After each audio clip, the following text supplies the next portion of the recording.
Intensitas perang Rusia dan Ukraina semakin meningkat setiap pekannya, dibuktikan pada sebuah dokumentasi yang diunggah di Telegram pada Kamis 23 Januari 2025. Dalam rekaman tersebut menunjukkan momen saat prajurit Kompi penyerang MSB Ko-1 dari Brigade Senapan Bermotor Pengawal ke-39 di bawah pengawasan operator WAFE menangkap 3 prajurit angkatan bersenjata Ukraina dari Brigade Marinir ke-37.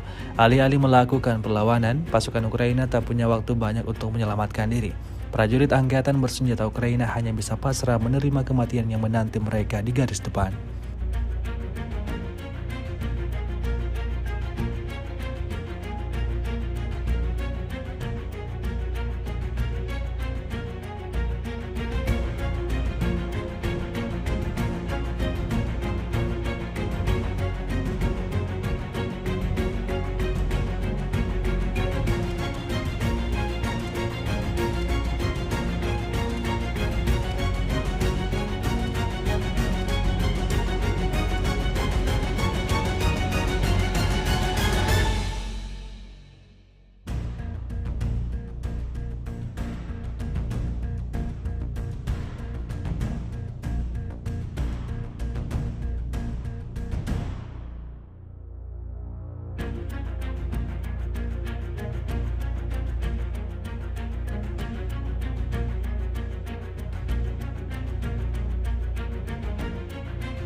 Download Tribun X sekarang, menghadirkan lokal menjadi Indonesia.